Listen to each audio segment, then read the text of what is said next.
Swamiji, many different yogs are taught in the Bhagavad Gita, but karm-yog is advised as the best option. Why is that?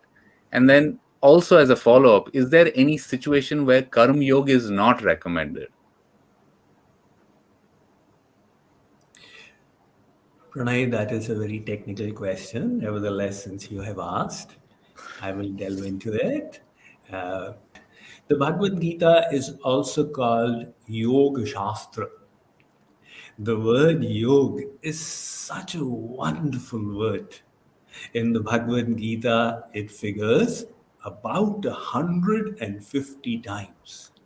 So, yog is the state where our mind is in union with the supreme consciousness.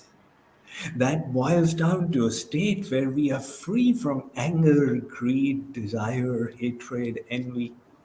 We are filled with sublime emotions, with a sacred vision, with immense inspiration, and with pure intention. So, that stage of immense perfection is yoga. However, the word yoga applies to the process of reaching that stage as well. So the ultimate state is yoga, and the means for reaching it is also yoga.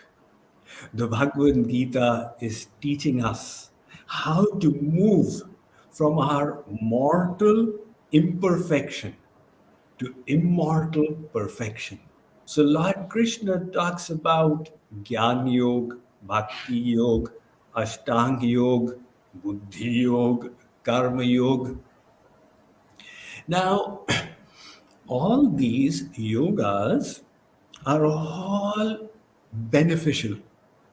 Nevertheless, a common person spends about 10 to 12 hours doing his or her duty, professional work, the career, etc. So, if our yoga is restricted to 1 hour a day, and the rest of the time we are in a state of kuyog, that is not going to work. What will really be beneficial is if we can sustain the state of yoga throughout 24/7. And that is where karma-yog comes in.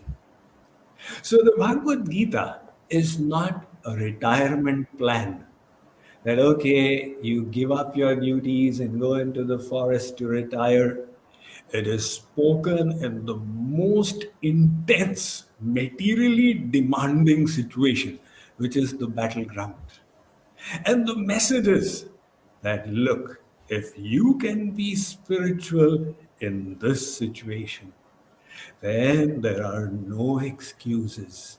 Whether you're an engineer, doctor, advocate, administrator, politician, whatever it may be, you can learn to be in yoga alongside with your karma. So definitely the Bhagavad Gita is teaching us karma yoga as the essential yoga for everyone. However, your question is there are situations where it does not apply. Well, there may be people who are too detached from worldly duties, from worldly relatives. Their mind has become attached to the one divine entity, to the one eternal relative, and they find no interest in the material callings and duties. So there is no force that you have to continue with your worldly dharma. For them, there is a second option, and that is karma sannyas. Sannyas means to give up, renounce. A karma sannyasi is one who has renounced karmas and is only engaged in one occupation, the spiritual occupation.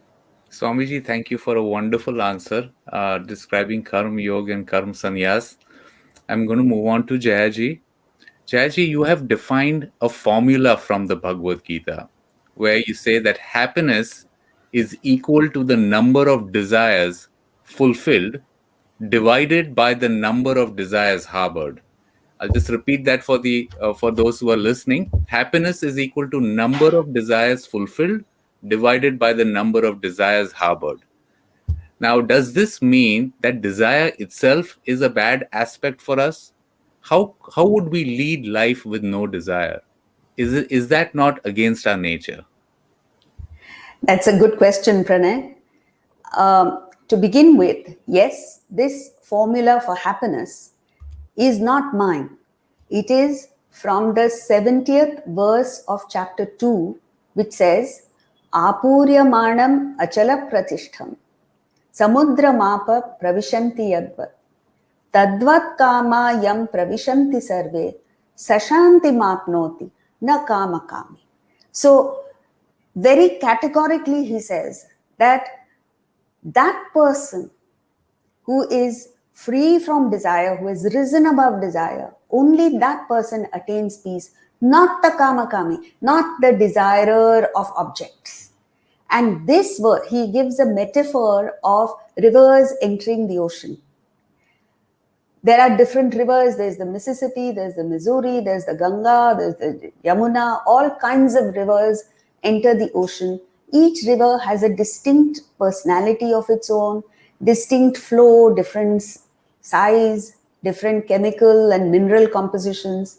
But once the river enters the ocean, it loses its identity and becomes one with the ocean. So, embedded in this verse is the formula for happiness, which you described, and it is happiness equals number of desires fulfilled divided by number of desires harbored. Now, incidentally, this verse in the Gita comes from a mantra in the Kathopanishad, from the Vedas, which I'm not reciting for the sake of brevity. But coming back to this formula, if we understand and each individual in the world starts living according to this, our entire world will change. Because if you look at this formula just mathematically, if you want your happiness to increase, you have to either increase the numerator, increase the number of desires you fulfill, or reduce the denominator. Now, as any increase in the numerator is instantly negated, nullified by even the slightest increase in the denominator. So, the whole world is chasing after desire, after objects of desire. They are focusing, all of us are focusing on the numerator. And we have, in our lifetime, in the past year, in the past 3 months, in spite of the lockdown, fulfilled many desires. So our numerator has gone up. But has our happiness increased? Perhaps not. Why is the question we need to ask ourselves. This is because the denominator also increases without our knowing it. Innocuously, it increases.